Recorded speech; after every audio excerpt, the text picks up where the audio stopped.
আমার খুতবা দেওয়ার সময় নাই, ভূমিকা দেওয়ার সময় নাই, কারণ যে আয়াতে কারিমা তেলাওয়াত করেছি একটা গুণ সম্পর্কে আলোচনা করতে 2 ঘন্টা সময় লাগবে।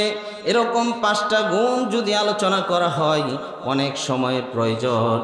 অল্প সময়ের মধ্যে কোরআন হাদিস থেকে মূল আলোচনা শুনবো ইনশাআল্লাহ। জুড়ে বলেন আল্লাহ বলেন সূরাতুল আনফালের 2 নম্বর আয়াতে আল্লাহ ডাক দিয়ে বলেন, ও দুনিয়ার মানুষ শুনিয়া নাও, কলাওয়ালাকে দেখলে চেনা যায়, সে কলাওয়ালা, তার মাথার মধ্যে কলা আছে, এই জন্য মানুষ কলাওয়ালা ডাক দেয়। রিক্সাওয়ালা রিক্সা চালানোর কারণে তাকে রিক্সাওয়ালা ডাক দেয় কি দেয় না? আল্লাহ ডাক দিয়ে বলেন, আমি জানায় দিলাম যাদের মধ্যে এই 5টা গুণ থাকবে আল্লাহ তাদেরকে ঈমানওয়ালা বলে ডাক দিয়েছেন। সুবহানাল্লাহ। 1 নাম্বার গুণ আল্লাহ পাক রব্বুল আলামিন ডাক দিয়ে বলেন, ইন্নামাল মুমিনুনা আল্লাযীনা ইযা যুকিরাল্লাহ, নিশ্চয়ই তারা ঈমানদার, তারা মুমিন যাদের মধ্যে এই 5টা গুণ থাকবে। 1 নাম্বার হচ্ছে ঈমানদাররা সব সময় ভয় পাবে কাকে? জোরে আওয়াজ দিয়ে বলেন। ঈমানদাররা সব সময় আমার আল্লাহকে ভয় পাবে। ঈমানদাররা দুনিয়ার কাউকে ভয় পাবে না, ঠিক কিনা? ঈমানদাররা একমাত্র আল্লাহকে ভয় পাবে। ঈমানদারের অন্তরে আল্লাহর ভয় থাকবে। ঈমানদার যে হবে তার অন্তরে আমার আল্লাহর ভয় ছাড়া কারো ভয় থাকবে না। একমাত্র আল্লাহ পাক রব্বুল আলামিন তাদেরকেই ঈমানদার বলে ঘোষণা করেছেন। সুবহানাল্লাহ। অন্য আয়াতের মধ্যে বলেন, যারা ঈমানদার হবে, যারা মুমিন হবে, আল্লাহ ডাক দিয়ে বলেন, ওয়ালা তাহিনু ওয়ালা তাহজানু ওয়া আনতুমুল আ'লাউন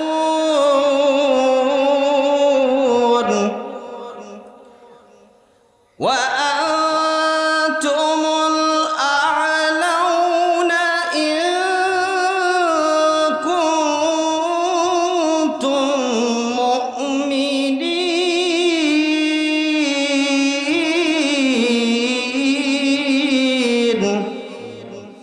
আল্লাহ ডাক দিয়ে বলেন, যারা ঈমানদার হবে, যারা মুমিন হবে, তাদের কোনো চিন্তা নাই, তাদের কোনো ভয় নাই, তাদের কোনো টেনশন নাই।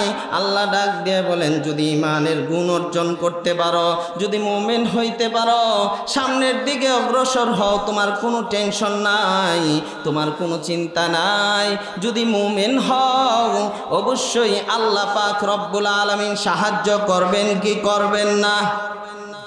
আল্লাহ পাক রব্বুল আলামিন ডাক দিয়ে বলেন, যদি ঈমানদার হইতে পারো, যদি ঈমানদারের গুণ অর্জন করতে পারো, তোমার কোনো টেনশন নাই। আল্লাহ তাআলা যেভাবে বদরে সাহায্য করেছেন সেভাবে সাহায্য করবেন কি করবেন না?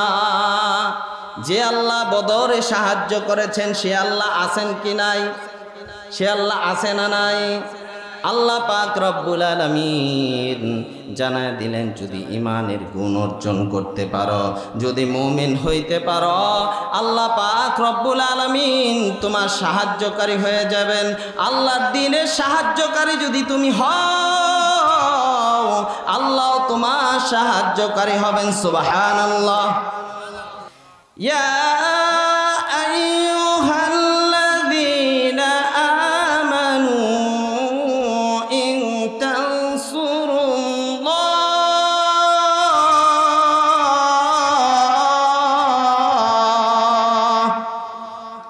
আল্লাহ বলেন, ও ঈমানদাররা, যদি তোমরা আমার দ্বীনের সাহায্যকারী হও, যদি ঈমানদার হও, আমিও আল্লাহ তোমার সাহায্যকারী হয়ে যাব। সুবহানাল্লাহ। আল্লাহ বলেন, ও দুনিয়ার মানুষ, ঈমানের গুণ অর্জন যদি করতে পারো, দুনিয়ার দিকে তাকাইয়া দেখো, সাহাবায়ে কেরাম আমাদের মডেল। অল্প কয়েকজন সাহাবায়ে কেরাম বদরের এত বিশাল যুদ্ধ, এত শক্তিশালী যুদ্ধ, ইমানদাররা দুর্বল, এত শক্তিশালী হওয়ার পরেও ইমানদারদের সাথে এই কাফেরের বাচ্চা শক্তিশালী হওয়ার পরেও পরাজিত হয়েছে, ঠিক কিনা? আল্লাহ পাক রব্বুল আলামিন দেখা দিলেন, যদি ইমানের গুণ অর্জন করতে পারো, আমি আল্লাহ বদরে সাহায্য করেছিলাম, সে আল্লাহ এখনো আমি সাহায্য করতে পারবো। তবে তোমরা যদি মুমিন হও, তোমাদের কোনো টেনশন নাই, তোমাদের কোনো চিন্তা নাই, তোমরা চিন্তা করবা না, টেনশন করবা না। যদি ইমানদার হও, সামনের দিকে অগ্রসর হও, তোমাদের কোনো টেনশন নাই, তোমাদের কোনো চিন্তা নাই। আল্লাহ পাক রব্বুল আলামিন ডাক দিয়ে বলেন, ও দুনিয়ার মানুষ, ইমানের গুণ যদি অর্জন করতে পারো, আমি আল্লাহ পাক রব্বুল আলামিন 313 জন সাহাবায়ে কেরামকে যেভাবে বিজয় দান করেছি, তোমাদেরকেও বিজয় দান করব। সুবহানাল্লাহ। সাহাবায়ে কেরাম খাবার নাই, কাপড় নাই, শরীর দুর্বল। আল্লাহু আকবার কাবীরা, জোরে বলেন আল্লাহু আকবার কাবীরা। আল্লাহর নামটা আওয়াজ দিয়ে বলেন আল্লাহু আকবার। সাহাবায়ে কেরামের শরীরে শক্তি নাই, কিন্তু ইমানের শক্তি আছে না নাই? ইমানের গুণ অর্জন করেছি কি করে নাই? ইমানের গুণে গুণান্বিত হওয়ার কারণে শরীরে শক্তি নাই, খাবার নাই। রমজান মাসে সেহরি খাওয়ার সুযোগটা পর্যন্ত হয় নাই, সেহরি খাবে এই খাবারটাও নাই। 17ই রমজান সেহরি খাবে, সেহরি খাবার নাই। সেহরি কি দিয়া খাবে? রোজা রাখবে। কোনো মতো পানি খাইয়া সাহাবায়ে কেরাম 17 রমজানের রোজা রেখেছেন। রোজা অবস্থায় আল্লাহর কাছে কান্দে, ও আল্লাহ, তুমি আমাদেরকে সাহায্য করো। সুবহানাল্লাহ।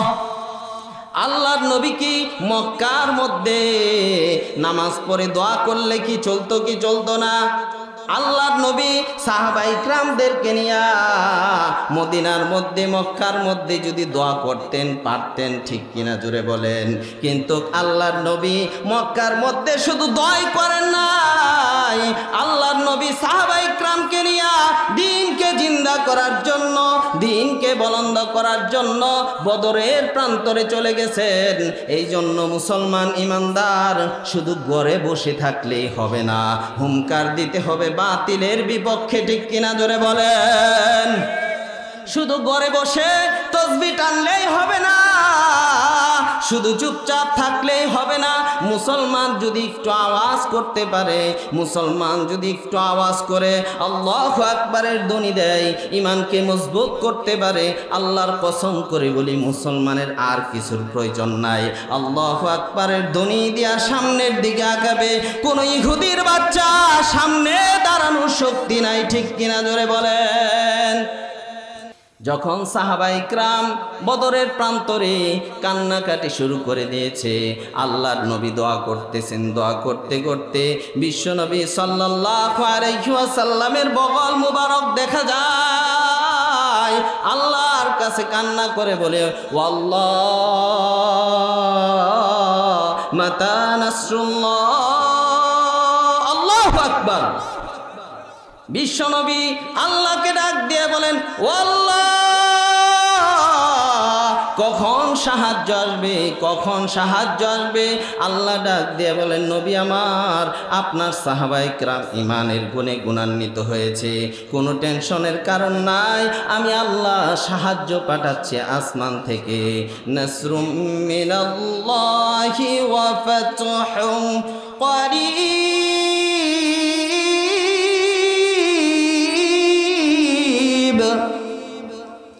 হে নবী, কোনো টেনশনের কারণ নাই, আমি আল্লাহ আসমান থেকে আপনার জন্য সাহায্যের ব্যবস্থা করে দিচ্ছি।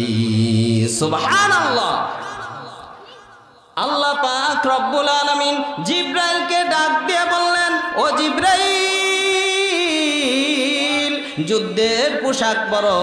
জিব্রাইল ডাক দিয়ে বলে, ও আল্লাহ, যুদ্ধ করা কি মানুষের কাজ না ফেরেশতার কাজ? আওয়াজ দিয়ে বলেন। যুদ্ধের কাজ হচ্ছে মানুষের, ফেরেশতার কাজ নয়। জিব্রাইল ডাক দিয়ে বলেন, ও আল্লাহ, আমি তো ফেরেশতাদের লিডার, আমি কেন যুদ্ধের পোশাক পরব? আল্লাহ ডাক দিয়ে বলেন, হে জিব্রাইল, আজকে তোমাকে বদরের প্রান্তরে যাইতে হবে, যুদ্ধের পোশাক পরো। জিব্রাইল যুদ্ধের পোশাক পরে নিলেন। আল্লাহ পাক রব্বুল আলামিন হুকুম করলেন, ও জিব্রাইল, 3000 ফেরেশতা নিয়া বদরের প্রান্তরে যাও, আর আমার বন্ধুর সাথে, আমার ইমানদার সাহাবায়ে কিরামের সাথে যুদ্ধ করো। সুবহানাল্লাহ। ইমানদারদের সাথে, ও জিব্রাইল, আমার দুস্তর সাথে কাফেরের বিরুদ্ধে যুদ্ধে লেগে যাও। এবার সাহাবায়ে কিরাম শুধু তরবারির আওয়াজ শুনে, জনজনের আওয়াজ শোনা যায়, তরবারির আওয়াজ শোনা যায়, মানুষ দেখা যায় না। সাহাবায়ে কিরাম ডাক দিয়ে বলে, ইয়া রাসূলুল্লাহ, আল্লাহর নবী গো, বদরের প্রান্তরে কোনো মানুষ দেখা যায় না, কারা যেন তরবারির আওয়াজ দেয় আর কাফেরদেরকে হত্যা করে। কারা এরা? বিশ্বনবী ডাক দিয়ে বলেন, আমার আল্লাহ তোমাদের পক্ষে কাফেরের বিরুদ্ধে 3000 ফেরেশতা নাজিল করেছেন। সুবহানাল্লাহ। সেই জিব্রাইল আছে না মারা গেছে? আছে তো? হ্যাঁ, একটু জিকির করে লা ইলাহা ইল্লাল্লাহ মহব্বতে।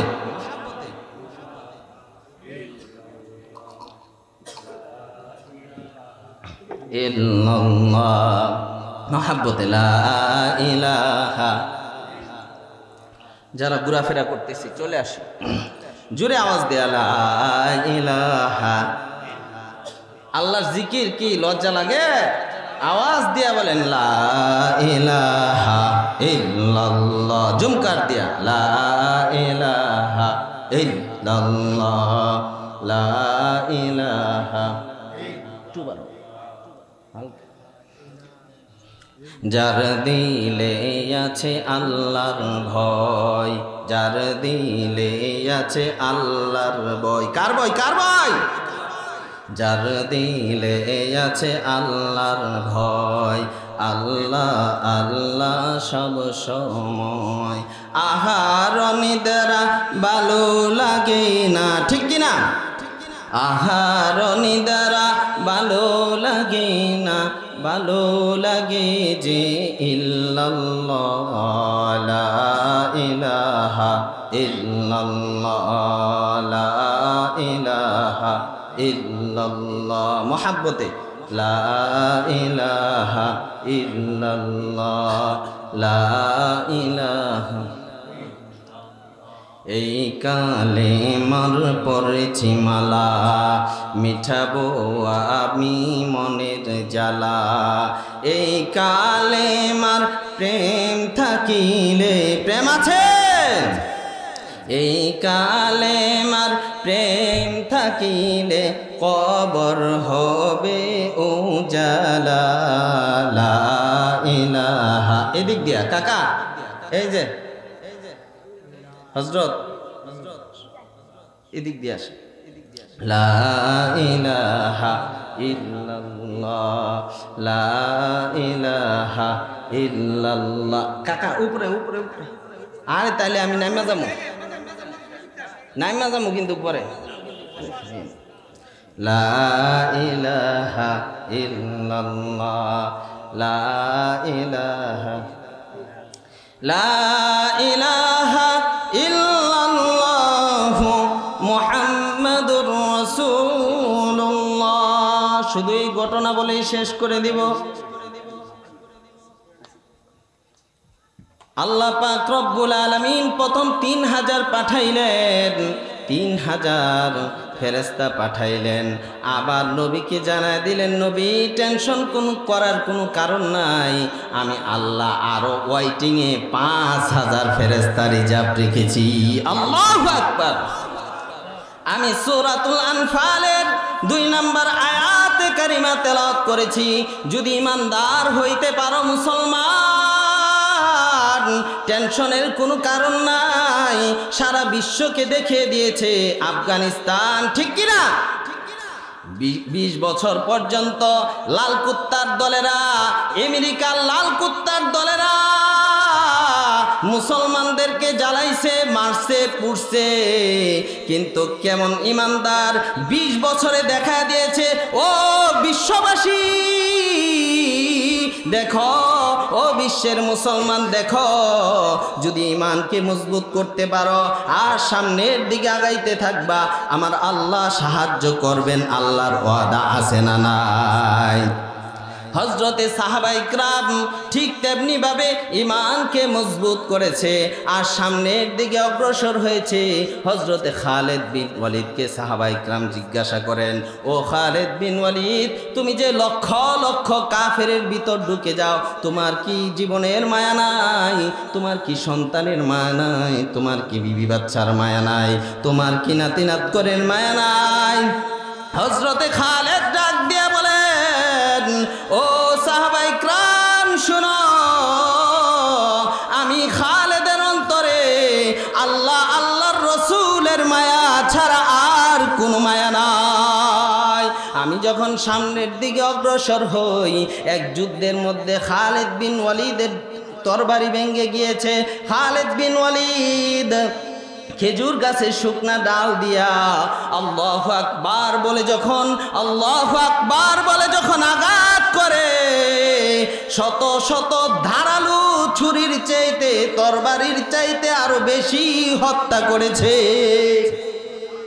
এটা কিসের শক্তি? ইমানের শক্তি। আল্লাহু আকবার। তারিক ইবনে খালদুনের মধ্যে লেখে, যখন খেজুর গাছটা দিয়ে আঘাত করেছে, শত শত কাফেরকে জাহান্নামে পাঠিয়ে দিয়েছে।